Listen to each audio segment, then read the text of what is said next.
Kidney की बीमारी को मैंने सुना है साइलेंट किलर डिजीज बोलते हैं। और जबकि किडनी की बीमारी के तो लक्षण बहुत सारे हैं, तो ऐसा क्यों होता है? कम उम्र में ही मैं देख रहा हूँ लोगों की किडनी खराब होना शुरू हो चुका है। पहले काफी लंबा समय होता था, मतलब 60-70 की उम्र में जाकर पता चलता था कि किडनी खराब है। आज 30-40 की उम्र में भी काफी लोग मिल जाते हैं। तो इसका कारण क्या है? अब जैसे क्रॉनिक किडनी डिजीज़ है, जो किडनी की पेशेंट्स हैं उनके लिए सबसे खतरनाक बीमारी क्रॉनिक किडनी डिजीज़ है। इसकी कुछ स्टेजेस होती हैं या अचानक से ये हो जाती है बीमारी और यही एंड स्टेज होती है? क्या कुछ स्पेसिफिक लोग होते हैं जिन्हें किडनी डिजीज़ का खतरा ज़्यादा होता है, या ये एक कॉमन डिसऑर्डर है, किसी को भी हो सकता है? ये जो हमारी लाइफस्टाइल में चेंजेस हैं, क्या ये किडनी डिजीज के खतरे को थोड़ा कम कर देते हैं? जैसे अगर वेट बढ़ रहा है उसको कंट्रोल में कर लिया जाए, बाहर का बहुत ज्यादा जंक फूड खाया जा रहा है उसको कंट्रोल कर ले, तो जो किडनी खराबी का रिस्क है वो काफी कम हो जाता है, या कुछ डिफरेंस नहीं पड़ता इतना? नमस्कार, भारत होम्योपैथी पॉडकास्ट में आप सभी का स्वागत है। और आज इस पॉडकास्ट में हमने बात करी है डॉक्टर कंचन सिंह के साथ, और आज हमने बात करी है किडनी रोग के बारे में। जो भी पेशेंट किडनी की समस्या से सफ़र कर रहे हैं, उन्हें कई लक्षण दिखाई देते हैं जिन्हें वो नज़रअंदाज करते हैं। तो आज डॉक्टर कंचन से हमने उन्हीं लक्षणों के बारे में बात करी है, साथ ही साथ जाना है कौन से लक्षण देखकर किडनी पेशेंट को पता चल सकता है कि उन्हें दिक्कत हो रही है या नहीं। और साथ ही हमने बात करी है कि एक हेल्दी पर्सन को कौन से लक्षण दिखाई दें जब उन्हें समझना चाहिए कि वो किडनी की दिक्कत हो सकती है। और साथ ही साथ अगर आप एक किडनी रोगी हैं तो आपको अपनी डाइट में किन बातों का खास ख्याल रखना है, और क्या डायलिसिस ही आपके लिए एक सही विकल्प है, उपचार है, या फिर किडनी ट्रांसप्लांट आपके लिए बेस्ट ऑप्शन है, या इनके अलावा भी कोई ऐसा उपचार मार्केट में अवेलेबल है जिसकी मदद से आप अपनी क्रॉनिक किडनी डिजीज की समस्या से रिलीफ पा सकते हैं। तो ये सारे सवाल रहे हैं, इन सभी सवालों के जवाब दिए हैं डॉक्टर कंचन ने। आई होप आपको ये पॉडकास्ट पसंद आएगा। तो चलिए पॉडकास्ट शुरू करते हैं। डॉक्टर कंचन, आपका बहुत बहुत स्वागत है। जी नमस्कार, कैसे हैं आप? आई एम गुड डॉक्टर कंचन। और आज इस पॉडकास्ट में हम बात करेंगे किडनी की बीमारी के बारे में, किडनी हेल्थ के बारे में सारी जानकारी लूँगा मैं आपसे। तो सबसे पहले डॉक्टर कंचन, मेरा सवाल आपसे यही है कि किडनी की बीमारी को मैंने सुना है साइलेंट किलर डिजीज़ बोलते हैं, और जबकि किडनी की बीमारी के तो लक्षण बहुत सारे हैं, तो ऐसा क्यों होता है? किडनी की बीमारी को साइलेंट किलर इसलिए कहा जाता है क्योंकि इसके जो सिम्टम होते हैं शुरुआती में बिल्कुल पता नहीं लगते हैं, बिल्कुल अस्पष्ट होते हैं, आपको पता ही नहीं चलेगा। जैसे आम बीमारियां होती हैं, जैसे लीवर की प्रॉब्लम है, आपको पेट में दर्द हो रहा है, नौजिया होगा, वॉमिटिंग होगा, तो ऐसे ही सेम आपको किडनी में भी दिखाई देता है। किडनी अगर जब हमारी काम नहीं करती है तो उसके कुछ सिम्टम्स होते हैं, जैसे कि यूरिन में झाग दिखाई देना, नौजिया का होना, वॉमिटिंग होना, भूख का ना लगना, वेट का कम हो जाना।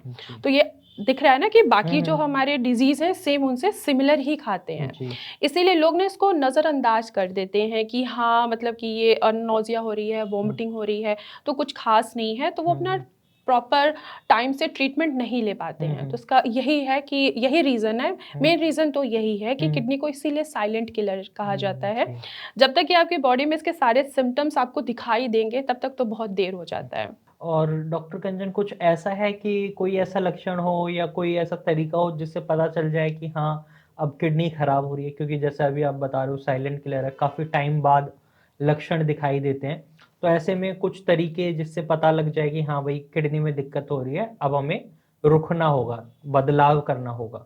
बहुत सारे लक्षण हैं जो आपको जैसे? देखने को मिलता है, जी। जैसे कि हमारे आँखों के नीचे स्वेलिंग का आ जाना, जी। पाँव में स्वेलिंग आ जाना और भूख का बिल्कुल ना लगना। जी। आपने देखा होगा कि जैसे कोई पेशेंट बीमार हो रहा है, चाहे उसको सर्दी ज़ुकाम है तो उसको भूख नहीं लगता है, फिर भी थोड़े दिन बाद वो खाना खाने लगता है। लेकिन अगर आपकी किडनी में इंजरी हो रही है या आपकी किडनी इफ़ेक्ट हो चुकी है किसी भी कारण की वजह से, तो सबसे पहले तो आपको आँखों के नीचे स्वेलिंग दिखाई देगा, भूख बिल्कुल नहीं लगेगा, जी। आपको नौजिया होगी, आप थोड़ा सा भी खाना आपके सामने आएगा उसकी स्मेल से भी आपको नौजिया होगा। जी। आपका जो मन होगा खाना खाने का, अंदर से आपका मन होगा, स्टमक डिमांड कर रहा है, लेकिन आपकी किडनी क्या है, उसको इंजरी हुई है तो ब्रेन क्या कर रहा है, वो मना हुँ, कर रहा है कि नहीं, मैं नहीं खा पाऊँगा। स्टमक जो है वो इजाज़त नहीं देता है आपको कि जी, हाँ, मुझे भूख लगी है, आप खाइए।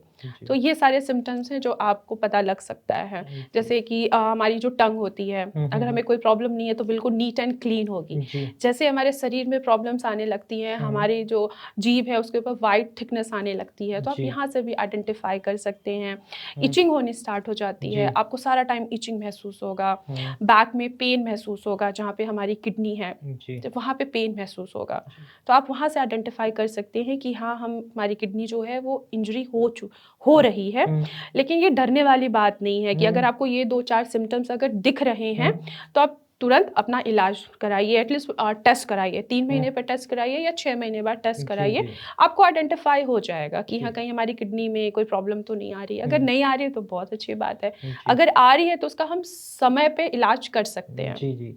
जैसे अभी आपने बोला 6 महीने में, 3 महीने में केएफटी टेस्ट ज़रूर कराएँ। तो ये मैंने जनरली सुना है, बहुत डॉक्टर बोलते हैं कि 6-7 महीने में एक बार अपना फुल बॉडी चेकअप करा लेना चाहिए। अब वहीं पर कई लोगों को ये भी लगता है, भई मैं तो हेल्दी हूँ, मुझे क्या ज़रूरत है, क्यों मैं फालतू में रुपए खर्च करूँ, टेस्ट वगैरह कराऊँ? तो ऐसा क्यों बोलते हैं डॉक्टर?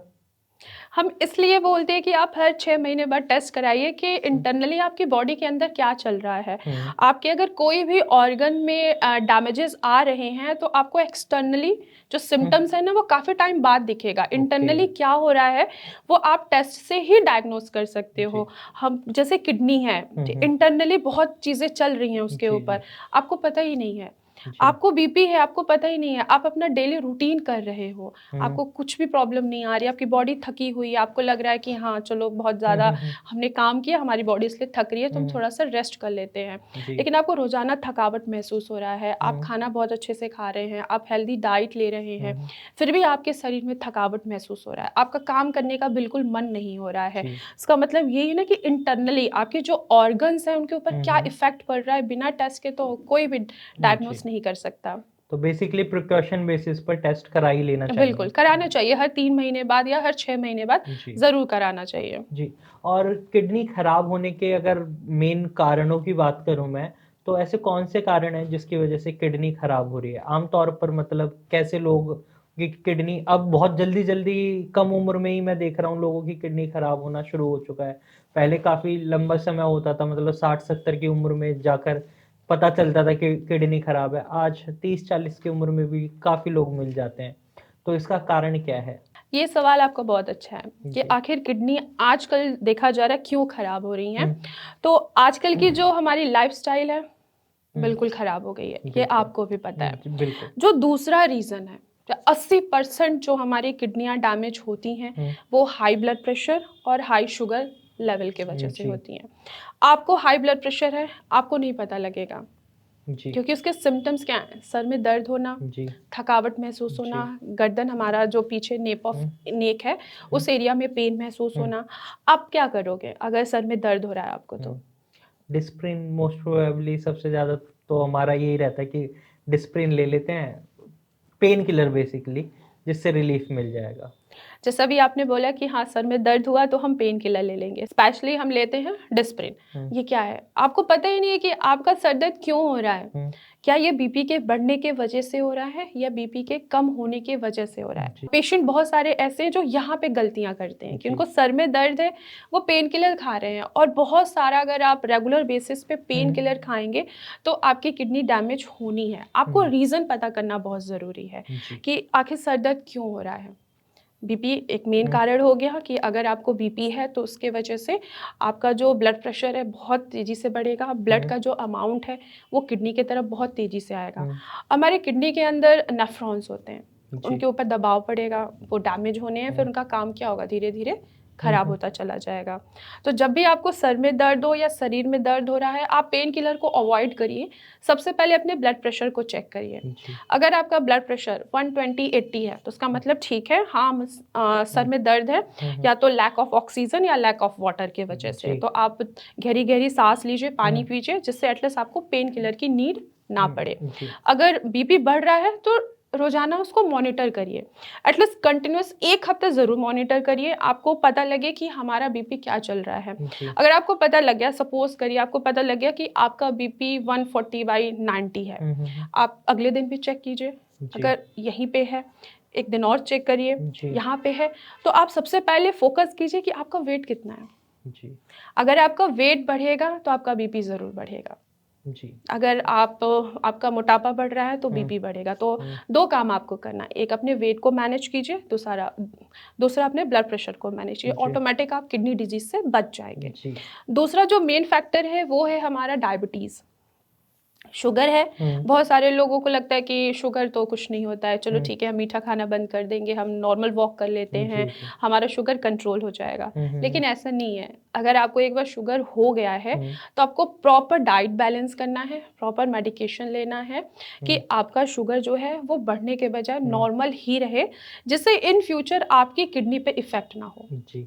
जैसे शुगर को आप बता रहे हैं, शुगर का एक मैंने ये भी सुना है कि शुगर को पहचानने का सबसे आसान तरीका ये है, अगर आपने कहीं बाहर टॉयलेट करा है, यूरिन करा है और उस पर आकर चींटियाँ चिपकने लग जाती हैं या बैठ जाती हैं, तो ये भी एक दर्शाता है कि आपके यूरिन में बहुत ज़्यादा मात्रा में शुगर है, जो आपके ब्लड में भी शो कर रहा है कि बहुत ज़्यादा शुगर बढ़ चुका है और यहाँ पर हमें डायग्नोस करना चाहिए, उसका ट्रीटमेंट लेना चाहिए। तो क्या कुछ ऐसा होता भी है या ये बस एक मिथ है? नहीं, ऐसा होता है, लेकिन हुँ, अगर आपको लग रहा है कि हाँ, आप वॉशरूम गए हो और चींटियाँ लग रही हैं, हुँ, तो आपको एटलीस्ट डायग्नोस तो कराना चाहिए। जी। ब्लड टेस्ट कराइए, फास्टिंग में कराइए, खाना जी। खाने के 2 घंटे बाद कराइए। हुँ, उसमें अगर आपके लेवल्स बढ़े हुए हैं, तो हुँ। आप तुरंत मेडिकेशन स्टार्ट कर लीजिए। जी, मेडिकेशन के साथ-साथ आप जितना भी कार्ब्स वाले फूड होते हैं, जैसे जी। हमारा चावल हो गया, हुँ, चीनी हो गया, ठीक है, हुँ। फास्ट फूड हो गए, जो जी, पैक फूड होते हैं, उनको तुरंत टोटली अवॉइड कर दीजिए, बंद हुँ। कर दीजिए, क्योंकि जान से बढ़कर कुछ नहीं होता जी, है। शुगर बिल्कुल। आपका कंट्रोल होगा, तो हुँ, आपकी किडनी पे इफ़ेक्ट नहीं आएगा। जी। अब जैसे क्रॉनिक किडनी डिज़ीज़ है, जो किडनी की पेशेंट्स हैं, उनके लिए सबसे खतरनाक बीमारी क्रॉनिक किडनी डिज़ीज़ है। इसकी कुछ स्टेजेज़ होती हैं या अचानक से ये हो जाती है बीमारी और यही एंड स्टेज होती है? अगर हम स्टेजेस को पता करें तो जीएफआर, हुँ, आप जीएफआर से पता कर सकते हैं कि आखिर कौन-सी स्टेज आपकी चल रही है। जी, अब क्रॉनिक किडनी डिज़ीज़ है, क्रॉनिक का मतलब ये है कि धीरे-धीरे आपकी किडनी डैमेज हुई है। तब हम स्टेजेस की बात कर रहे हैं तो जीएफआर अगर हम देखें, अगर किसी का भी जीएफआर 90 से नीचे है, तो वो फर्स्ट स्टेज में आएगा, यानी जी। कि आपकी किडनी के ऊपर इंजरी हो चुकी है। हुँ, आपकी किडनी क्या कर रही है, आपके गंदे ब्लड को अच्छे से फ़िल्टर हुँ, नहीं कर पा रही है, इसलिए हुँ, आपका जीएफआर जो है वो 90 के करीब जा रहा है। हुँ, सेकंड स्टेज पे हम आए तो यही अगर 90 से नीचे है, यानी कि 60 के करीब है, हुँ, तो इसका मतलब ये है कि किडनी आपकी डैमेज हो चुकी है, हुँ, 50% डैमेज हो गई है। हुँ, अब आप इसको मेडिकेशन के थ्रू मैनेज करना पड़ेगा। हुँ। थर्ड स्टेज आपका आता है कि 20, जी, आप 20 के करीब आ चुके हैं, आपका जीएफआर 20 है, हुँ, आपकी किडनी अब उतनी बेहतर तरीके से काम नहीं कर पा रही है, काम नहीं है कि काम ही नहीं कर पा जी, रही है। तो अब आपको क्या करना है, प्रॉपर मेडिकेशन, और फिर वहाँ पे डॉक्टर्स आपको सलाह देते हैं कि अब आपको डायलिसिस की नीड है। जी। इससे और भी हम अगर नीचे आते हैं जिनके भी जीएफआर 10 है या 5 के हुँ, करीब हुँ, है, तो ये लास्ट स्टेज होता है। हुँ, इसमें हुँ, क्या है कि आपकी किडनी अंदर से फेल हो चुकी है। हुँ, हुँ। मेडिकेशन और डायलिसिस यही जी, आपका एक ट्रीटमेंट है कि एटलीस्ट आप प्रॉपर मेडिकेशन लीजिए। जी, अगर मेडिकेशन से कंट्रोल नहीं हो रहा तो आपको डायलिसिस कराना पड़ेगा। जी। तो आपके अकॉर्डिंग डॉक्टर कंचन किस स्टेज तक किडनी की बीमारी को ठीक किया जा सकता है? देखिए, अगर स्टार्टिंग स्टेज में आपको डायग्नोस हो गया है कि हुँ, हाँ, आप किडनी के पेशेंट हैं, तो हुँ, उसको ईज़िली उसको हम क्योर कर सकते हैं। जी, अगर आप लास्ट स्टेज में हैं, और लास्ट स्टेज में क्या होता है कि किडनियाँ बिल्कुल श्रिंक हो जाती हैं, जी, अंदर से ख़त्म हो गई हैं, हुँ, हुँ, तो उनको मेडिकेशन के ज़रिए उनकी फंक्शनिंग को सिर्फ़ बढ़ाया जा सकता है जी, कि इतनी फंक्शनिंग बढ़ जाए कि आपको डायलिसिस की नीड ना पड़े जी, और आप पूरी उम्र मेडिकेशन के साथ सर्वाइव कर सकें। जी, आपका क्रेटिनिन बाहर आए, आपका यूरिया बाहर आए, पोटेशियम आपका बैलेंस में रहे, हुँ, और किडनी जो है विटामिन डी को एक्टिवेट करती रहे कि आपकी हुँ, हड्डियों में कमज़ोरी ना हो, जी, आपके आपके हड्डियों में कैल्शियम की कमी ना हो। जी। अब कई आयुर्वेदिक डॉक्टर्स या कई बाबा जो आते हैं, वो बोलते हैं कि किडनी को दोबारा ज़िंदा कर देंगे, मरी हुई किडनी भी ज़िंदा हो जाएगी। तो क्या ऐसा कुछ पॉसिबल है कि ऐसा हो सकता है या बस ये झूठे ढकोसले हैं? देखिए, ऐसा तो आज तक मैंने नहीं देखा कि कोई बाबा आके कहे कि भाई आपकी किडनी बिल्कुल डैमेज हो गई है, तो मैं पहले जैसा कर दूँगा। तो भाई ऐसा नहीं होता है, साइंस नहीं मानता है इस चीज़ को। आपकी किडनी डैमेज हो गई है, तो उसको मेडिकेशन के ज़रिए ही हम उसको थोड़ा-सा इम्प्रूव कर सकते हैं, क्योर नहीं कर सकते। एकदम से डैमेज हो गई है, बिल्कुल काम ही नहीं कर रही है आपकी किडनी। क्या है, आपका जीएफआर 2 के करीब है, 3 के करीब है, आपके पाँव में स्वेलिंग आ रही है, आपको वॉमिटिंग हो रहा है, आपको नौज़िया हो रहा है, कुछ भी नहीं खाया जा रहा है, पैर हाथ आपके बिल्कुल सूज गए हैं, तो उस कंडीशन में हम किडनी को रिवर्स कैसे कर सकते हैं? तो ये सारे ढकोसले ही हैं। डॉक्टर कंचन, मेरा सवाल ये है कि क्या कुछ स्पेसिफिक लोग होते हैं जिन्हें किडनी डिजीज का खतरा ज़्यादा होता है, या ये एक कॉमन डिसऑर्डर है, किसी को भी हो सकता है? मतलब अगर मैं अपने आसपास लोगों को देखूं, तो क्या मुझे पता चल सकता है कि हाँ, इन्हें ज़्यादा चांसेस हैं किडनी की बीमारी के, ताकि मैं उनको कुछ नॉलेज दे पाऊँ, कुछ बता पाऊँ? तो ऐसा कुछ है जिससे पता लगाया जा सके कि हाँ, इन लोगों को ज़्यादा रिस्क रहता है? देखिए, किडनी की बीमारी तो किसी को भी हो सकती है, जी। लेकिन अगर आप जैसे पूछ रहे हैं कि मैं किसी को बता सकूं, अगर ऐसे कुछ सिम्टम्स दिखाई देते हैं, तो बहुत सारे हैं। जी। जैसे कि सबसे पहले हम अगर फोकस करें तो वो है ओबेसिटी। जी। अगर आपका वेट डे बाय डे बढ़ता जा रहा है, जहाँ आप पहले 60 केजी के थे, अब आपका वेट 80 के करीब हो गया है, कुछ टाइम बाद 90 के करीब जा रहा है और कुछ टाइम 100 जा रहा है, जी। तो समझ जाइए कि आपका ब्लड प्रेशर बढ़ रहा है। जी। मोटापा है, मोटापा की वजह से ब्लड प्रेशर भी बढ़ेगा, बिल्कुल। और जैसे ही ब्लड प्रेशर बढ़ना स्टार्ट होगा, आपको पता नहीं चलेगा ना कि वेट गेन हो रहा है, तो बीपी होगा तो फिर किडनी तो डैमेज होनी है। तो सबसे पहले आप ये फोकस रखिए कि अगर किसी का वेट बढ़ रहा है और तेजी के साथ बढ़ रहा है, तो उसको तो ज़रूर मना करिए कि भाई वेट अपना कंट्रोल करो। वेट कंट्रोल करोगे, बीपी मैनेज हो जाएगा और वहीं पे आपकी किडनी थोड़ी सी सेफ हो जाएगी। दूसरा, उन लोगों में है जिनको बीपी की प्रॉब्लम है पर वो मेडिसिन नहीं ले रहे हैं। जी। आपने देखा होगा, आसपास भी सुना होगा कि हाँ, हमें तो ब्लड प्रेशर है, हम बस वॉक कर रहे हैं, हम कोई कड़वी चीज़ें पी के हम अपने ब्लड प्रेशर को कम कर रहे हैं, जैसे मेथी दाने का पानी पी रहे हैं सुबह उठते ही। तो ऐसा कुछ नहीं होता है। मेथी दाने का पानी क्या करेगा, कुछ टाइम के लिए आपके बीपी को कंट्रोल करेगा, लेकिन वो जो छोटी छोटी हमारे वेसल्स होते हैं, रक्त वाहिकाएं जो होती हैं, वो क्या होंगी अगर आपका बीपी बढ़ेगा, वो श्रिंक होंगी। ब्लड जो है वो हार्ट किडनी तक पहुंचा नहीं पाएगा, किडनी डैमेज ही होना है। तो जिनको बीपी की प्रॉब्लम है, आप उनको बोलिए कि आप प्रॉपर मेडिकेशन लीजिए और अपना बीपी जरूर चेक करिए। 3 टाइम बीपी जरूर चेक करना चाहिए। अगर किसी को भी बीपी है, सुबह भी चेक करिए, दोपहर में भी और रात में भी चेक कीजिए। और स्पेशली जब आप सो के उठ रहे हैं, 5-10 मिनट बैठिए, फिर बीपी चेक करिए। उस टाइम पे आपको बीपी बढ़ा हुआ मिलेगा अगर आप बीपी के पेशेंट हैं, क्योंकि रात में बीपी अक्सर बढ़ता है, और जिन भी पेशेंट का रात में बीपी अक्सर बढ़ता है, उनकी किडनियां इन फ्यूचर में धीरे धीरे खराब होती ही होती हैं। अगर और भी हम बात करें तो होता है हमारी लाइफस्टाइल, हमारी डाइट। आपको भी पता है कि जितने भी ऑफिस, हाँ, जो ऑफिस गोइंग है वो हाँ, बाहर जो खा ही रहा ऑफिस है। गोइंग है वो रेगुलर उनका बाहर का चल रहा है, चिकन है, मटन है, आजकल KFC, आपको भी पता है कि हाँ, लोग बहुत ज़्यादा खाना पसंद कर रहे हैं। तो अगर आप ये सारी चीज़ें रोज़ाना अगर अपने डेली रूटीन में अपनाएंगे, तो आपको प्रॉब्लम क्रिएट करेगा। जी, जैसे अभी आपने बीपी के लिए बोला, क्योंकि जो भी एलोपैथिक मेडिसिन है, कहीं ना कहीं साइड इफेक्ट डालती हैं, और वो साइड इफेक्ट सीधा किडनी और लिवर पर ही पड़ता है। तो ऐसे में क्या कोई होम्योपैथिक मेडिसिन है जो कोई साइड इफेक्ट भी ना दे और हमारे बीपी को भी कंट्रोल करे? बहुत सारी ऐसी होम्योपैथी मेडिसिन है जो आपके बीपी को कंट्रोल करती हैं, इवन के बैलेंस भी कर देती हैं, नॉर्मल भी ला देती हैं, लेकिन आपको रोजाना खाना पड़ेगा। ये नहीं कि आपने एक दिन खा लिया, 2 दिन मैंने छोड़ दिया, फिर 2 दिन खाया, हफ्ता छोड़ दिया, आपने रूटीन चेकअप नहीं किया, मॉनिटर नहीं किया। तो एक मेडिसिन है जिनका मैं आपको नाम बताती हूँ, रॉल्फिया। आप रॉल्फिया ले सकते हैं, बहुत अच्छी मेडिसिन है। खाने में थोड़ी सी कड़वी होती है, क्योंकि मैं जब अपने पेशेंट्स को देती हूँ तो वो बोलते हैं कि मैम बीपी की मेडिसिन है, बहुत कड़वी है, लेकिन रॉल्फिया जो है आपके बीपी को कंट्रोल भी करेगा और नॉर्मल भी लाएगा।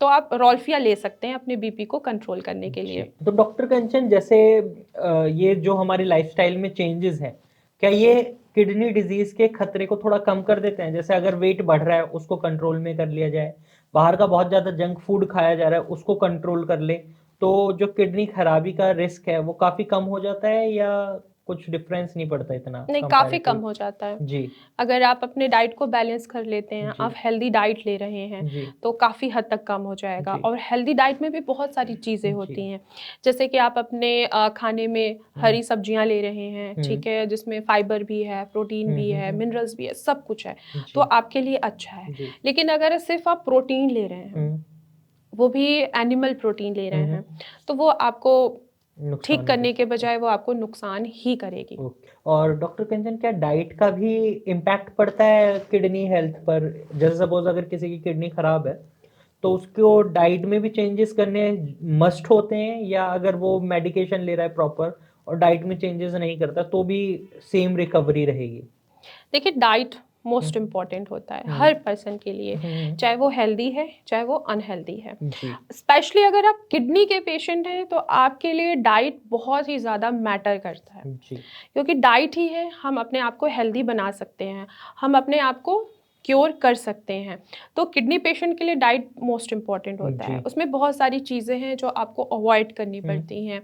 जैसे कि अभी ठंडियाँ चल रही हुँ, हैं, ठीक है? तो इसमें जो वेजिटेबल्स आते हैं, हुँ। वो ज़्यादातर हमारे हरे पत्तेदार सब्जियाँ जी, होती हैं। जी, जी। लेकिन हम किडनी पेशेंट को हरे पत्तेदार सब्जियाँ खाने को अलाउ नहीं कर सकते हैं। हुँ, इसके पीछे के भी बहुत सारे हुँ, रीज़न्स हैं, हुँ। जैसे कि पोटेशियम। जी, किडनी सिर्फ हमारे ब्लड को ही फ़िल्टर नहीं करती है, वो हमारे पोटेशियम को भी बैलेंस रखती है। हमारे हुँ, जितने भी इलेक्ट्रॉल्स हैं, सोडियम है, हुँ, पोटेशियम है, हुँ, फ़ॉस्फ़ोरस है, इनको भी बैलेंस करती है। हुँ, हुँ, हरे पत्तेदार सब्जियों में पोटेशियम बहुत होता है, हुँ, प्लस साथ में फ़ॉस्फ़ोरस भी होता है। हुँ, हुँ, अगर आप हरे पत्तेदार सब्जियाँ स्पेशली किडनी पेशेंट खा रहे हैं, हुँ। तो उनको कार्डियक अरेस्ट होने की चांसेस बढ़ जाते हैं, जी, क्योंकि पोटेशियम सीधे अटैक करता है हमारे हार्ट के मसल्स को, जी। और हमारा हार्ट जो है वो मांसपेशियों का ही बना हुआ हुँ, है। तो इसलिए मैं स्पेशली पेशेंट को मना करती हूँ कि आप हरे पत्तेदार सब्जियाँ बिल्कुल ना खाएँ। जी, उसकी जगह आप लौकी खा लीजिए, जी, उसमें फाइबर भी होता है हुँ, और लो पोटेशियम होता है। जी, इसके साथ-साथ आप कद्दू खाइए, घिया जी, खाइए, तोरी खाइए, परवल खाइए, इनमें पोटेशियम की मात्रा थोड़ी कम होती है, तो आप अपने क्रेटिनिन को कम कर सकते हैं। जी। जैसे अभी आपने बताया कि हमारी किडनी हमारे शरीर में प्रोटीन को भी बना रही है और साथ के साथ आपका मिनरल्स के लेवल को मेंटेन कर रही है। कई लोगों को तो सिर्फ़ यही लगता है कि हमारी किडनी सिर्फ़ खून को फ़िल्टर कर रही है और यूरिन फ़ॉर्म कर रही है। तो लगभग हमारी किडनी बहुत काम करती है, आई थिंक सो। क क्या-क्या काम करती है? थोड़ा-सा बताएँगे उसके बारे में? देखिए, हमारे शरीर में 2 किडनी होती हुँ, हैं, ठीक है? Right and left. हुँ, दोनों किडनियों में 1 मेनियल से ऊपर हुँ, नेफ्रॉन्स होते हैं, हुँ, ठीक है?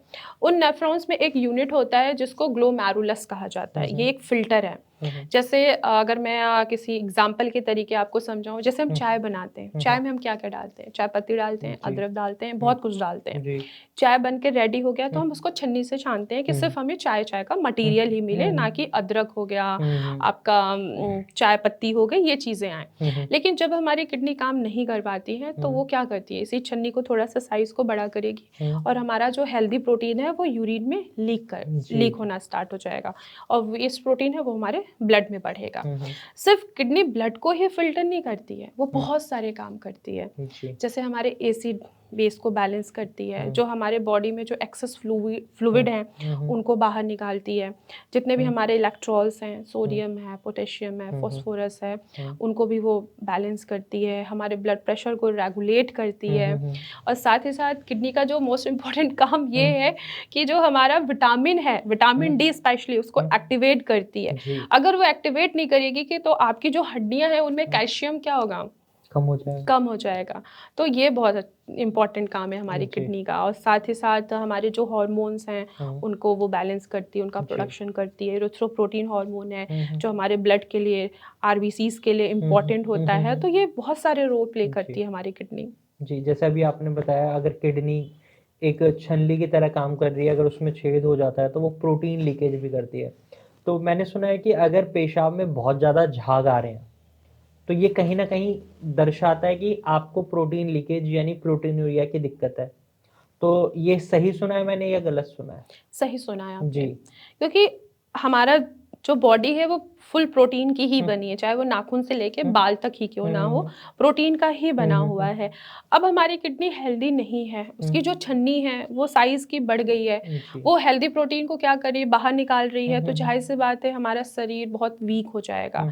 तो अगर आपके यूरिन में झाग दिख रहा है तो सबसे इम्पॉर्टेंट और फर्स्ट सिम्टम यही होता है कि आपके यूरिन में झाग आना।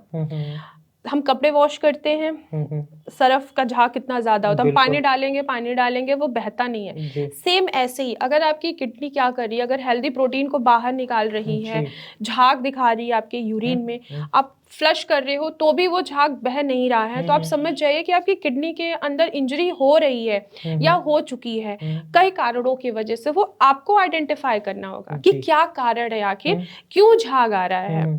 मेरे ओपीडी में ना बहुत सारे पेशेंट जब आते हैं स्टार्टिंग में, जब उनको पता नहीं होता है कि अच्छा झाग आना किडनी की बीमारी को दर्शाता है, वो बहुत कंफ्यूज होते हैं, कहते हैं मैम झाग आ रहा था पर मैंने इग्नोर कर दिया। यही आप जब इग्नोर करते हैं अपने सिम्टम को तो वहीं आपको बीमारियां आती हैं। जहां आपने इग्नोर करना बंद कर दिया कि आपको लग गया कि झाग आ रहा है, कोई बात नहीं, आप पता तो करिए, बहुत सारे हैं। आप यूट्यूब पे देख लीजिए झाग आना आखिर क्या कारण है, क्यों आ रहा है, आप गूगल पे सर्च कीजिए, बहुत सारे, आजकल तो ऑनलाइन का ही जमाना है, बहुत सारे लोग डॉक्टर को बाद में पूछते हैं, सबसे पहले वो ऑनलाइन सर्च करते हैं कि क्या हो रहा है।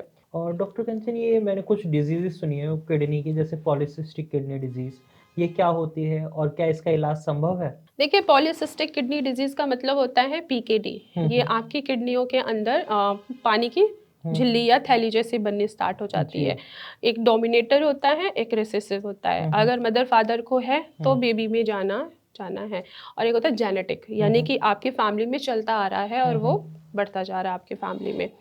सिस्ट है तो उसके साइज को कम किया जा सकता है, साइज में कम किया जा सकता है। अगर छोटा साइज है तो वो क्योर भी हो जाएगा। अगर साइज बढ़ रहा है, मल्टीपल है आपकी किडनी में सिस्ट, तो उसको कंट्रोल किया जा सकता है, ना कि उसको क्योर किया जा सकता है। अगर किसी को भी सिस्ट है, अगर उसका बीपी 140/90 है तो वो धीरे धीरे उसका बीपी बढ़ेगा। सिस्ट है ना, वो प्रेशर कर रहा है किडनी के ऊपर, दबाव डाल रहा है, तो बीपी बढ़ता है। ओके। और ये IG nephropathy, acute kidney disease, क्या चीज़ें हैं ये? मतलब थोड़ी सी टर्म्स ऐसी हैं जो कई लोगों के मन में चल रही होती हैं, और ये क्रॉनिक किडनी डिजीज और एक्यूट किडनी डिजीज का डिफरेंस भी थोड़ा बताइएगा। एक साथ बहुत सारे सवाल पूछ लिए। कोई बात नहीं। जैसे एक्यूट किडनी डिजीज है, एक्यूट का मतलब होता है सडन प्रॉब्लम आई है। इसके पीछे के कई कारण हो सकते हैं, जैसे डिहाइड्रेशन, आप पानी बहुत कम ले रहे हो, बहुत कम पी रहे हो, तो जो आप यूरिन क्या करोगे, बहुत कम पानी पियोगे तो यूरिन कितने घंटे बाद जाओगे आप, 6-7 घंटे बाद जाओगे। अब उसका क्या हुआ, कंसंट्रेशन क्या हुआ, बढ़ गया, तो उससे भी आपकी किडनी डैमेज हो सकती है। कम पानी पी रहे हो तो आपको स्टोन हो सकता है, आपको पता ही नहीं चला आपको स्टोन हो गया, तो सडन प्रॉब्लम आई, स्टोन हुआ, साइज बड़ा हुआ, धीरे धीरे बढ़ गया, ठीक है, तो किडनी स्टोन की वजह से भी आपकी किडनी डैमेज हो सकती है। या कोई इन्फेक्शन आ गया, जैसे यूटीआई, बार बार आपको यूटीआई हो रहा है, तो इसके वजह से भी आपकी किडनी डैमेज हो सकती है। बात करें अगर क्रॉनिक किडनी डिजीज की, तो क्रॉनिक का ही मतलब है कि धीरे धीरे प्रॉब्लम्स आ रही हैं। आपको बीपी के वजह से हो रहा है, आपको शुगर के वजह से हो रहा है, या पीकेडी के वजह से हो रहा है, या कोई जेनेटिक डिसऑर्डर है।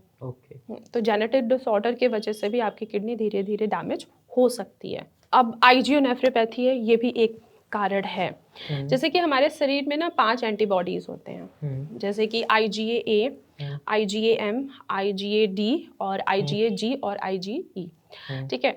अब क्या है कि जो हमारा IgA है, ये भी एक तरीके का एंटीबॉडीज़ है। ये जितने भी हमारे 5 एंटीबॉडीज़ हैं, ये हमारे शरीर में जो इन्फेक्शन आता है उनसे ये हमें बचाते हैं।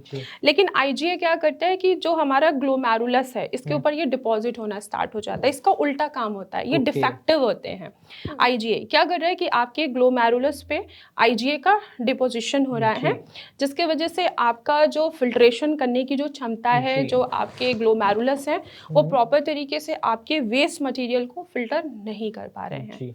तो इसलिए क्या हो रहा है कि आपको IgA नेफ्रोपैथी की दिक्कतें आ रही हैं। इसमें सबसे जो इम्पोर्टेंट सिम्टम होता है वो होता है यूरिन में झाग आना। एंटीबॉडीज हैं ये, अब जाहिर बात है कि हमारी खुद की एंटीबॉडीज क्या कर रही हैं, हमें ही हार्म कर रही हैं। हम्म, तो एंटीबॉडीज हैं तो उनको क्या करना, उनको बैलेंस करना बहुत ज़रूरी होता है। जी अगर आपने स्टार्टिंग स्टेज में उसको आइडेंटिफाई कर लिया तो बहुत अच्छी बात है, जी लेकिन अगर आपने इसको आइडेंटिफाई नहीं किया तो ये बढ़ता जाएगा, आपका क्रेटिनिन बढ़ेगा, फिर वही होता है कि पेशेंट्स को पता नहीं चला और उनकी किडनी डैमेज हो गई। जी।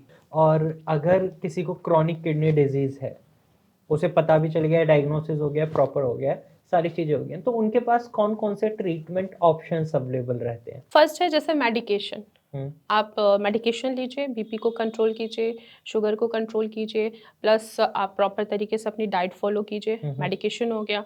दूसरा, अगर आपके लेवल्स बहुत बढ़ रहे हैं, आपका पोटेशियम बहुत बढ़ा हुआ है, जैसे 7 के करीब है या 7.5 के करीब है, तो आपको नीड पड़ती है डायलिसिस की, कि आपकी डायलिसिस हो, गंदगी बाहर आए, जिससे आपको हार्ट अटैक का खतरा ना हो।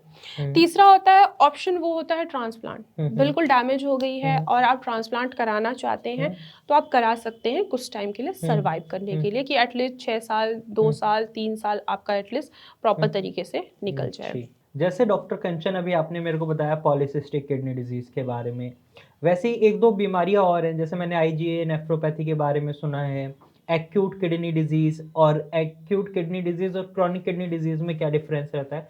बहुत सारे सवाल एक साथ पूछ लिए, इन सभी का जवाब दीजिए एक बार। एक्यूट क्रॉनिक डिजीज होता है कि सडन कोई भी प्रॉब्लम आई है, आपको सडन प्रॉब्लम आई है, अब सडन आपकी किडनी डैमेज हो रही है, तो उसके पीछे के कई रीजंस हो सकते हैं, जैसे कि हमारा डिहाइड्रेशन हो जाना, पानी की कमी हो जाना, या यूरिन में इन्फेक्शन हो जाना, या आपका सडन जो ग्लोमेरुलस है वो काम नहीं कर पा रहा है, तो ये एक्यूट में आता है। दूसरा, जैसे कि क्रॉनिक किडनी डिजीज है, ये धीरे धीरे धीरे धीरे आपकी किडनी को डैमेज कर रही है। जी जैसे बीपी है, बीपी के वजह से आपको बीपी है, आपको जी पता नहीं है, ठीक है, तो उसके वजह से भी आपकी किडनी डैमेज हो सकती है। या डायबिटीज़ है, शुगर है, आपका शुगर कंट्रोल में नहीं है, तो भी ये धीरे धीरे ही आपकी किडनी को डैमेज कर रही हैं। क्योंकि जब भी किसी को शुगर होता है तो जो शुगर के कंटेंट होते हैं वो हमारे ब्लड में मिक्स होते रहते हैं, हमारा जो ब्लड है वो गाढ़ा हो गया और किडनी उसको फिल्टर नहीं कर पाई, और आपको पता ही नहीं चला कि आप डायबिटीज़ के पेशेंट हो, या आपको पता है कि हाँ आपको शुगर है और आप प्रॉपर मेडिकेशन नहीं ले रहे हो, ना डाइट फॉलो कर रहे हो, ना आप कुछ फॉलो कर रहे हो, तो धीरे धीरे आपकी किडनी डैमेज हो रही है। कुछ जेनेटिक फैक्टर्स होते हैं, जैसे हमारा आईजीए नेफ्रोपैथी, जी ये एक जेनेटिक डिसऑर्डर होता है, ठीक है, प्लस ये एंटीबॉडीज़ भी डिसऑर्डर होता है। हमारे शरीर में ना 5 तरीके के एंटीबॉडीज़ होते हैं, और इन पाँचों तरीके के जो एंटीबॉडीज़ होते हैं इनका काम होता है कि हमें इन्फेक्शन से बचाना। ये जो आईजीए होता है ये ग्लोमेरुलस के ऊपर डिपॉजिट हो जाता है, जिसके वजह से ग्लोमेरुलस अपना काम प्रॉपर तरीके से नहीं कर पाता है। अब जाहिर सी बात है, जब फिल्ट्रेशन ही हमारा अच्छे से नहीं हो पा रहा है, जो छन्नी है हमारी उसकी साइज़ थोड़ी सी बढ़ गई है, तो आपको सबसे पहले जो सिम्टम्स है वो दिखाई देगा, यूरिन में झाग आना, यहाँ से आप आइडेंटिफाई कर सकते हो। देन आईजीए नेफ्रोपैथी है तो उसको आपको डायग्नोस जो है ना वो सिर्फ बायोप्सी के जरिए ही हो सकता है। अगर आप सोचोगे कि बिना बायोप्सी के हम पता लगा लें, तो ऐसा कोई भी टेस्ट नहीं है जिससे आप पता लगा सको कि आपको आईजीए नेफ्रोपैथी है। आप बायोप्सी कराइए, आपको पता लग जाएगा कि आईजीए डिपोजिशन जो है वो है या नहीं है। जी। अब जैसे डॉक्टर कंचन किसी को किडनी की दिक्कत बनी और उन्हें पता चल चुका है अब कि उन्हें क्रॉनिक किडनी डिजीज है, तो उनके पास कौन कौन से ट्रीटमेंट ऑप्शन अवेलेबल रहते हैं? 3 ट्रीटमेंट है, होम्योपैथी, आयुर्वेदिक एंड एलोपैथी। मैं होम्योपैथी ट्रीटमेंट देती हूँ, और होम्योपैथी मेडिसिन से ही मैंने बहुत सारे ऐसे पेशेंट हैं जिनके क्रेटिनिन के वैल्यू को कम किया है, यूरिया के वैल्यू को कम किया है, उनके घटते हुए जीएफआर को भी बढ़ाया है, बहुत सारे ऐसे पेशेंट हैं। तो आप होम्योपैथी ट्रीटमेंट लेके आप अपने किडनी के फंक्शनिंग को बढ़ा सकते हैं। जी। तो अभी हाल ही में कोई आपका पेशेंट जो रिकवर हुआ हो, उसके बारे में थोड़ा बताइए। बहुत सारे पेशेंट हैं, अगर हाल ही की हम बात करें, अभी की बात करें, तो जहाँ तक मुझे याद आ रहा है, क्योंकि बहुत सारे ओपीडी में पेशेंट देखती हूँ तो हर पेशेंट का नाम याद रखना बहुत मुश्किल होता है। अगर मैं एक पेशेंट का नाम बताऊँ, वो है चतुर्भुज। उनको पीकेडी है, जिसके वजह से उनका क्रेटिनिन बढ़ता जा रहा था और बीपी कंट्रोल में नहीं हो रहा था, अनकंट्रोल बीपी था। अभी 2 महीने हो गए हैं मुझे उनको ट्रीटमेंट देते हुए, तो काफ़ी हद तक सारी चीज़ें उनकी कंट्रोल में हैं, सारे सिम्टम्स भी कंट्रोल में आ चुके हैं। जैसे कि उनको वॉमिट हो रहा था, वॉमिट आना बंद हो गया, बिल्कुल खाना खाने का मन नहीं हो रहा था, वेट जो था वो उनका डाउन होता जा रहा था। अगर आज की डेट में बात करें तो सब कुछ उनका अच्छा चल रहा है, क्रेटिनिन भी कम हुआ है और जो सिस्ट का साइज़ था वो भी कम हुआ है। तो डॉक्टर कंचन, जैसे डायलिसिस है और किडनी ट्रांसप्लांट है, तो क्या किडनी ट्रांसप्लांट के बाद लाइफ ठीक हो जाती है, किडनी प्रॉपर फंक्शन करती है? क्योंकि मैंने कई कॉम्प्लिकेशंस भी सुनी है इसमें। देखिए किडनी ट्रांसप्लांट अगर कोई भी पेशेंट करा रहा है तो किडनी ट्रांसप्लांट कराने के बाद पूरा उसको 1 साल लग जाता है उसको जी, हील होने में। जी। तो उसमें पेशेंट क्या करते हैं ना कि बहुत ज़्यादा प्रोटीन खाना स्टार्ट कर देते हैं, अपनी वो लाइफ़स्टाइल दोबारा से सेम पहले जैसे कर देते हुँ, हैं। तो हुँ। उस कंडीशन में भी अगर आपने किडनी ट्रांसप्लांट कराया है तो वो दोबारा से डैमेज हो सकती है। लेकिन अगर आप प्रॉपर तरीके से अपनी डाइट फ़ॉलो कर रहे हैं, सब कुछ कर रहे हैं, प्रोटीन भी बैलेंस में ले रहे हैं, तो आप अगर किडनी ट्रांसप्लांट करा रहे हैं तो आप लंबा सर्वाइव कर सकते हैं। जी। और डायलिसिस कराना सही है या नहीं? देखिए, मेरी माने तो डायलिसिस कराना सही नहीं है। जब जी। तक आपकी बॉडी में बहुत सारे सिम्पटम्स जैसे कि अगर यूरिन का आउटपुट आ रहा है, हुँ, अच्छा आ रहा है, तो हुँ, डायलिसिस मत कराइए। हुँ। क्योंकि अगर एक बार आप डायलिसिस पे चले गए तो वहाँ से वापस लाना ना थोड़ा-सा चैलेंजिंग हो जाता है। हुँ, हुँ, क्योंकि डायलिसिस पे चले गए, मशीन के ऊपर चले गए आप। हुँ, आपकी किडनी खुद से वर्क नहीं कर रही हुँ, है। हुँ, डायलिसिस पे चले गए, मशीन पे गए, मशीन के ज़रिए सब कुछ आपका बाहर आ रहा है। हुँ। प्रोटीन भी बाहर आ रहा है, हेल्दी प्रोटीन जो है वो भी बाहर आ रहा है, सब कुछ बाहर आ रहा है। आपकी बॉडी क्या हो गई? वीक हो गई, जी। लेथार्जी हो गई। हुँ, तो वहाँ से वापस लाना थोड़ा-सा मुश्किल हो जाता है। जी। डायलिसिस करा रहे हैं, यूरिन का फ्लो कम होता चला जाएगा। तो मेरे अकॉर्डिंग ये है कि आप डायलिसिस ना करा के आप प्रॉपर कस्टमाइज़ होम्योपैथी मेडिसिन्स लीजिए, आपको रिज़ल्ट बहुत अच्छा मिलेगा। जी। और जैसे डॉक्टर कंचन, अभी किसी की किडनी खराब होना शुरू हुई है, तो ऐसे में उन्हें कौन-कौन से प्रिकॉशंस बरतनी चाहिए ताकि आगे दिक्कत बड़ी ना बने? सबसे पहली बात डाइट। आप जी। डाइट बैलेंस कर लीजिए अपना, ठीक है? एक्सेस में प्रोटीन भी नहीं खाइए, एक्सेस में कुछ मत खाइए, हुँ, सब बैलेंस कर लीजिए, स्पेशली फाइबर थोड़ा-सा हुँ, एक्स्ट्रा अमाउंट में लीजिए, प्रोटीन को बिल्कुल लो कर दीजिए, पोटेशियम बिल्कुल ना के बराबर कर जी, दीजिए, प्लस प्रॉपर मेडिकेशन लीजिए। जी। आप सबसे पहले ये देखिए कि आखिर आपकी किडनी खराब हुई क्यों है? हुँ, हुँ, कॉज़ मैटर करता है। जी, बीपी है, शुगर है, जेनेटिक फैक्टर है या आपका वेट ज़्यादा बढ़ने की वजह से है या किडनी में स्टोन होने की वजह से है, हुँ, ये सारी चीज़ें आप आइडेंटिफ़ाई करिए, उसके ऊपर काम करिए। तो जी, आप अपनी किडनी को ना पहले की तरह बना सकते हैं। जी। तो डॉक्टर कंचन, जैसे अभी आपने बताया कि अपनी डाइट में बदलाव करना चाहिए, लाइफ़स्टाइल में चेंजेस करने चाहिए। अब अगर एक हेल्दी पर्सन की मैं बात करूँ जिसे अपनी किडनी को हेल्दी बनाए रखना है, तो उसे अपनी डाइट में किन चीज़ों को ऐड ऑन करना है? मतलब कोई टॉप 5 फ्रूट्स बता दीजिए, उसके बाद वेजिटेबल्स पर बात करेंगे। देखिए, आप सेब का सेवन कर सकते हैं हुँ, आसानी से, आप अमरूद खा सकते हैं, आप जी, पपीता खा सकते हैं, जो जी। कि बेस्ट है। हुँ, ठीक है, अभी आपकी किडनी हेल्दी है, तो आप जितने भी हमारे खट्टे फ्रूट्स होते हैं, आप उनका भी आसानी से सेवन जी, कर जी। सकते हैं। आप संतरा भी खा सकते हैं, आप हुँ, अनार भी खा सकते हुँ, हैं। आप बहुत सारे ऐसे फ्रूट्स हैं, जिनमें फाइबर्स भी होता है, हुँ, ठीक है, सब कुछ होता है।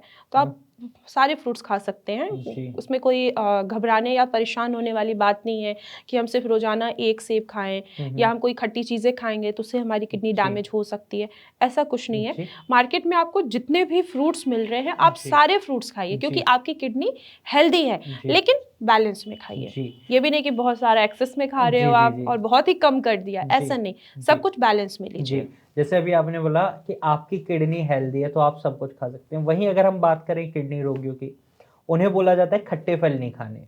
तो इसके पीछे कारण क्या है कि उन्हें खट्टे फल खाने के लिए मना करा जा रहा है? देखिए, किडनी है, वो हमारे एसिड को बैलेंस करती है। ओके। लेकिन जब हमारी किडनी काम नहीं कर पाती है, तो हुँ, ये हमारे एसिड को भी बैलेंस नहीं कर पाती है। हुँ, ब्लड का खटास बढ़ना स्टार्ट हो जाएगा। जी, जहाँ पे आपके ब्लड का खटास हुआ, हुँ, बढ़ना स्टार्ट हुआ, हुँ, वहीं पे आपको मेटाबॉलिक एसिडोसिस स्टार्ट हो जाएगा। जी, मेटाबॉलिक एसिडोसिस होने की वजह से आपका क्रेटिनिन बढ़ सकता है, आपका यूरिया बढ़ सकता है, आपका जीएफआर डाउन हो सकता है, आपका हुँ, पोटेशियम बढ़ सकता है, सोडियम आपका कम हो सकता है, फास्फोरस आपका बढ़ सकता है। हुँ, इसीलिए कहा जाता है कि जितने भी किडनी के पेशेंट हैं, अगर आपको फलों का सेवन करना है, तो आप सेब खाइए। जी, एंटीऑक्सीडेंट होता है, ठीक है, फाइबर से भरपूर होता है। जी। आप सेब खाइए, आप अमरूद खाइए। आप डायबिटिक के पेशेंट हैं, डायबिटीज़ है आपको, शुगर है, तो आप अमरूद खाइए, आपके लिए जी। बेस्ट है। आप जी। जामुन खाइए, आपके लिए बेस्ट है। लेकिन अगर आप खट्टे फ्रूट्स ले रहे हो या आप अपनी सब्जियों में टमाटर डाल रहे हो, ठीक है, या आप सुबह उठते ही लेमन वाटर ले रहे हो कि हाँ मेरी बॉडी डिटॉक्सिफाई हो जाएगा, तो ऐसा कुछ नहीं होता। आपके लेवल्स बढ़ सकते हैं, इसीलिए खट्टी चीज़ें मना करते हैं हम। जी। और ड्राई फ्रूट्स को लेकर भी ये बड़ा कंफ्यूजिंग सा स्टेटमेंट रहता है कि कुछ पेशेंट ड्राई फ्रूट्स खा सकते हैं, कुछ नहीं खा सकते। और किडनी पेशेंट के लिए स्पेसिफिकली ये बोला जाता है वो काजू ना खाएं। तो ऐसा क्यों? देखिए ड्राई फ्रूट्स हैं, ड्राई फ्रूट्स का नाम है कि वो सूख चुके हैं, सूखे मेवे।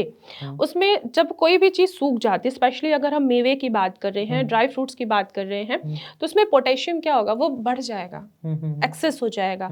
किडनी पेशेंट को इसीलिए मना किया जाता है कि आप ड्राई फ्रूट्स मत खाइए क्योंकि आपका पोटेशियम बढ़ सकता है। जी। और आपको भी पता है, स्टार्टिंग में ही मैंने आपको समझाया कि अगर पोटेशियम बढ़ेगा तो हार्ट अटैक आपको आ जाएगा, कार्डियक अरेस्ट भी हो सकता है। जी। तो आप काजू, वैसे तो मैं अपने बहुत सारे पेशेंट जिनको मैं मना करती हूँ, ड्राई फ्रूट्स मना कर देती हूँ। हाँ, मैं उनको बोलती हूँ कि आप मखाने खा लीजिए। जी। मखाने में लो पोटेशियम होता है, आपको कोई हार्म नहीं करेगा। और अगर आपके हड्डियों में दर्द हो रहा है तो वो दर्द भी नहीं होगा। आप मखाने कंज्यूम कर सकते हैं। बाकी जो बादाम है, अखरोट है, काजू है, किशमिश है, मत खाइए। अगर आप हेल्दी हैं, आपकी किडनी बेहतर तरीके से काम कर रही है, तो आप थोड़ा थोड़ा 2-2 पीस आप सारे ड्राई फ्रूट्स कंज्यूम कर सकते हैं, पर उनको भिगो के खाइए। जी। जैसे अभी आपने ड्राई फ्रूट्स के बारे में बताया, वैसे ही मेरा मन में एक सवाल ये भी है कि चाय और कॉफ़ी को लेकर भी लोगों को बड़ा ये रहता है कि उन्हें चाय पीनी है या नहीं पीनी। क्योंकि मॉर्निंग में भारत की अगर हम बात करें, पहले तो दूध से शुरुआत होती थी, फिर बाय टाइम चेंज होता गया, अब लोग चाय पर आ चुके हैं, कुछ लोग कॉफ़ी पीते हैं। लेकिन जब किडनी पेशेंट की बात आती है तो उनको ये दोनों चीज़ें मना कर दी जाती हैं, चाय भी नहीं पीनी, कॉफ़ी भी नहीं पीनी, इवन उनको दूध भी मना कर दिया जाता है। तो ऐसे में किडनी रोगी क्या पिएँ? देखिए, अगर कोई भी पेशेंट किडनी की बीमारी से सफ़र कर रहा है, जी। तो स्पेशली मैं तो चाय और कॉफ़ी के लिए मना करती हूँ। चाय में भी कैफ़ीन होता है, कॉफ़ी में भी कैफ़ीन होता है। जी। कैफ़ीन आपके किडनी के प्रॉब्लम को बढ़ा सकता है। अगर आप सुबह उठते ही चाय और कॉफ़ी ले रहे हैं, तो इससे आपके लेवल्स बढ़ेंगे, ना कि कम होंगे। जी। आप उन दोनों चीज़ों को अपनी लाइफ़ से हटा दीजिए। आप एक हर्बल टी तैयार करिए, घर पे ही तैयार करिए। 1 गिलास पानी ले लीजिए, उसमें छोटा टुकड़ा अदरक का डालिए, 2 तुलसी के पत्ते, लौंग हो गया, इलायची हो गया, ठीक है? उनको कूट के एकदम बिल्कुल क्रश कर दीजिए और पानी में डाल दीजिए। बॉयल होने दीजिए, तब तक बॉयल होने दीजिए जब तक वो आधा कप ना हो जाए। उसके बाद आप उसको चाय की तरह सिप-सिप करके लीजिए। वो क्या करेगा, एक तो आपको अंदर से आपको स्ट्रॉन्ग रखेगा और आपके क्रेटिनिन के लेवल को बढ़ने नहीं देगा। तो हर्बल टी एक किडनी पेशेंट के लिए बेस्ट है। जी। और डॉक्टर कंचन, जैसे हर्बल टी हो गया आपका, अभी ड्राई फ्रूट्स के बारे में भी आपने पूरा बता दिया, खट्टे फल भी आपने मना कर दिए। अब जैसे जो सब्जियां हैं, खट्टी सब्जियां, जैसे टमाटर हो गया, नींबू हो गया, ये भी अवॉइड करने हैं बिल्कुल। बिल्कुल, ये भी अवॉइड करनी है और आपकी। जैसे प्याज है, क्या किडनी रोगी प्याज खा सकते हैं? बिल्कुल खा सकते हैं, इनमें लो जी। पोटेशियम होता है, तो आप खाइए। लेकिन एक बात का ज़रूर ध्यान रखिए कि अगर आप होम्योपैथी मेडिसिन्स ले रहे हैं, तो आप प्याज मत खाइए। क्योंकि होम्योपैथी में ना प्याज की भी मेडिसिन बनती है। जी। हाँ, तो अब आपको नहीं पता कि डॉक्टर ने आपको कौन-सी होम्योपैथी मेडिसिन्स जी। दी है। अगर मान लीजिए प्याज की बनी हुई कोई मेडिसिन आपको दी गई है और डॉक्टर ने भी दिया है, वो आपके लिए ओवरडोज़ हो जाना है। जी। जी। तो इसीलिए हम डॉक्टर्स, होम्योपैथी स्पेशली डॉक्टर्स, हम मना करते हैं कि आपको प्याज नहीं खाना है। एक तो प्याज में सल्फर होता है और सल्फर भी हमारी एक होम्योपैथी मेडिसिन है। जी। आपको नहीं पता हमने आपको क्या मेडिसिन दी है आपके किडनी की फंक्शनिंग को बढ़ाने जी। के लिए, तो आप प्याज का सेवन नहीं करिए। आप प्याज का सेवन तब कर सकते हैं जब आपको जैसे सब्जी बनानी है तो आप उसमें पका लीजिए, इतना पका लीजिए कि प्याज पता ही ना लगे कि आपके खाने में प्याज है। आप उस समय इस्तेमाल कर सकते हैं, पर कच्चा प्याज मैं अवॉइड कराती हूँ पेशेंट्स को। और जैसे सर्दियों के मौसम में, और इवन वैसे भी मार्केट में अब तो सारी सब्जियां मार्केट में हमेशा दिखती हैं, जैसे पालक, मेथी, बथुआ, हरी पत्तेदार सब्जियां, जिनमें ओमेगा 3 फैटी एसिड भरपूर मात्रा में मिलता है, इन्हें भी खाने के लिए मना कर दिया जाता है किडनी रोगी को। हाँ, मना कर दिया जाता है। इसमें ओमेगा 3 फैटी एसिड तो होता ही है, साथ में इसमें आयरन भी होता है। लेकिन किडनी पेशेंट को हम इसलिए मना करते हैं क्योंकि इनमें पोटेशियम की मात्रा बहुत ज़्यादा होती है। जी। कुछ साग है जो अपने किडनी पेशेंट को मैं अलाउ करती हूँ, जैसे हमारा मेथी का साग है। जी। मेथी का साग थोड़ा-सा लीजिए, आप उसमें गाजर कट करके आप मिक्स करके बना सकते हैं, तो आपको ना ही ज़्यादा आपका पोटेशियम बढ़ेगा, ठीक है, ना ही आपका क्रेटिनिन बढ़ेगा, लेकिन कम क्वांटिटी में। तो डॉक्टर कंचन, किडनी को डिटॉक्स करने के लिए बहुत सारी रेमेडीज बताई जाती हैं। क्या एक्चुअल में हमारी किडनी डिटॉक्स होती भी है, या हमारा शरीर डिटॉक्स होता है और हम समझ लेते हैं हमारी किडनी डिटॉक्स हो रही है, मतलब हमारी गट हेल्थ इंप्रूव होती है और हम उसे किडनी में ही काउंट कर लेते हैं? बिल्कुल, होती है। किडनी भी डिटॉक्स होती है, हमारा लिवर भी डिटॉक्स होता है, हम अपनी पूरी बॉडी को डिटॉक्स करते हैं। जी। अगर आपको अपनी किडनी को हेल्दी बनाना है कि आपको किसी भी तरीके की समस्या ना आए, तो आप एक तो सुबह उठते ही हल्का गुनगुना पानी ज़रूर पीजिए, ठीक है? इससे आपकी किडनी हेल्दी रहेगी। आप जितना पानी पियोगे, उतना अच्छा होगा। लेकिन इसका मतलब ये नहीं है कि आप 5 बार या 6-6 लीटर पानी पी रहे हो। आप पूरे दिन भर में 3 से 4 लीटर पानी आप पी सकते हैं। ये आपके किडनी को डिटॉक्स करेगा। प्लस आप ग्रीन टी का भी आसानी से सेवन कर सकते हैं क्योंकि ग्रीन टी में एंटीऑक्सीडेंट होता है, ये आपके लिए बेस्ट होगा। प्लस आप हल्दी वाला दूध भी ले सकते हैं या हल्दी वाला आप पानी भी इस्तेमाल कर सकते हैं। ये भी आपके किडनी को अच्छी तरीके से डिटॉक्स करेगा। किडनी ही नहीं, आपके लिवर को भी डिटॉक्स करेगा। साथ ही साथ आप जिंजर वाटर भी ले सकते हैं, ये भी आपके किडनी को डिटॉक्स करेगा। जी। अब डॉक्टर कंचन, अगर किसी पेशेंट का डायलिसिस स्टार्ट हो जाता है और वीक में 3 दिन चल रहा है सपोज, तो क्या होम्योपैथिक मेडिसिन की मदद से डायलिसिस की फ्रीक्वेंसी कम करी जा सकती है, या बिल्कुल बंद किया जा सकता है डायलिसिस को? कम भी किया जा सकता है और बंद भी किया जा सकता है। जी। लेकिन ये ना पेशेंट के ऊपर भी डिपेंड करता है कि आपको मेडिसिन दी गई है, होम्योपैथी मेडिसिन दी गई है, तो आप उसको कैसे खा रहे हो? क्या आप उसको पॉजिटिव वे में लेके खा रहे हो, या सिर्फ ऐसे ही सोच रहे हो कि चलो हमारी तो डायलिसिस हो रही है, एक बार हम होम्योपैथी खा के देखते हैं? क्योंकि होम्योपैथी आपके ऊपर तभी वर्क करेगा जब आप उसको पॉजिटिव वे में लेके जाओगे। आपका जो माइंड सेट है कि हाँ मैं होम्योपैथी खा रहा हूँ, मैं ठीक होऊंगा, तो आप ज़रूर हो जाओगे। आपकी डायलिसिस को भी कम किया जा सकता है और बंद भी किया जा सकता है। मेरे बहुत सारे पेशेंट हैं जिनकी डायलिसिस चल रही थी और आज की डेट में वो बंद है, उनकी डायलिसिस, उसको कोई प्रॉब्लम नहीं हो रही है, लेवल्स भी उनके अच्छे खासे नीचे आए हुए हैं, सब कुछ सही चल रहा है। तो आप ये कह रही हैं कि मतलब डायलिसिस को कम करा जा सकता है और उसको बंद भी करा जा सकता है? बिल्कुल कम किया जा तो सकता अगर है। एक क्रिटिनिन एक ऐसी टर्म है जो हर किडनी पेशेंट बहुत ही फैमिलियर हो जाता है इस टर्म से, तो अगर किसी का क्रिटिनिन 9 है, उसे नॉर्मल रेंज में लाया जा सकता है? लाया जा सकता है, आसानी से लाया जा सकता है। प्लस होम्योपैथी मेडिसिन और दूसरा डाइट, आपको डाइट और मेडिसिन प्रॉपर लेनी पड़ेंगी, और साथ ही साथ आपको अपने स्लीप पैटर्न को चेंज करना होगा, क्योंकि आप सो रहे हो तो आपके माइंड में चल रहा है कि मैं किडनी का पेशेंट हूँ, मैं किडनी का पेशेंट हूँ। एलोपैथी डॉक्टर ने बोला है कि मैं ठीक नहीं हो सकता, और होम्योपैथी डॉक्टर ने बोला है कि हम इसको क्योर करेंगे। तो आप फोकस कीजिए कि आप एक ट्रीटमेंट ले रहे हो, स्पेशली होम्योपैथी ले रहे हो, तो आप आराम से सो जाइए।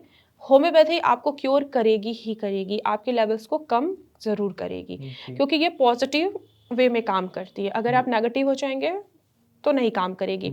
आप इतना सोच रहे हो, इतने टेंशन ले रहे हो कि आपका बीपी बढ़ रहा है, तो भाई कोई भी मेडिसिन आपके ऊपर काम नहीं कर सकती है।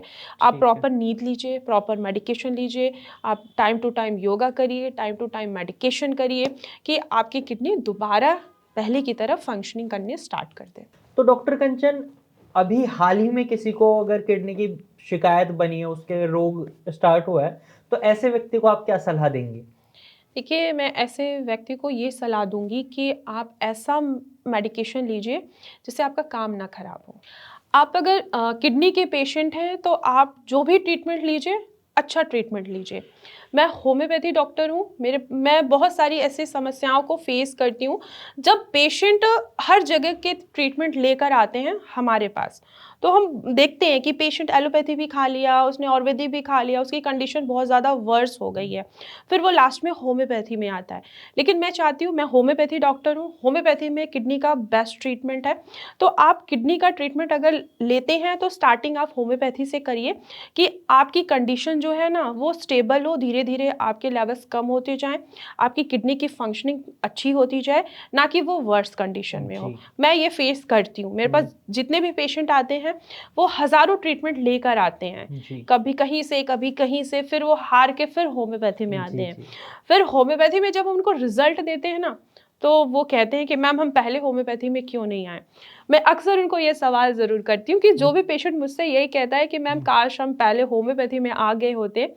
मैं उनको हमेशा यही कहती हूँ कि आप होम्योपैथी से स्टार्ट करिए। हुँ, एलोपैथी में क्या है कि आपको बीपी, शुगर सारी चीज़ें आपकी बैलेंस मिलेंगी। हुँ। लेकिन आपको होम्योपैथी में जो ट्रीटमेंट दिया जाएगा ना, वो ओवरऑल ट्रीटमेंट दिया जाएगा। जी, कॉज़ से लेके आपकी कंप्लेंट तक की, जी, जिससे आपको धीरे-धीरे हम क्योर करते हैं। जी। तो थैंक यू डॉक्टर कंचन, आपने मेरे सभी सवालों के जवाब दिए हैं और आई होप मैंने हमारे जो व्यूअर्स हैं, उनके भी मन में जो सवाल चल रहे होंगे, वो सारे कवर करे होंगे। लेकिन अगर अब भी आपके मन में कोई सवाल है, तो कोई टेंशन की बात नहीं है, आप कमेंट सेक्शन में अपना सवाल ड्रॉप करिएगा। मैं डॉक्टर कंचन से उन सवालों के जवाब लेकर आपको तुरंत बताऊँगा, कमेंट सेक्शन में ही रिप्लाई कर दूँगा।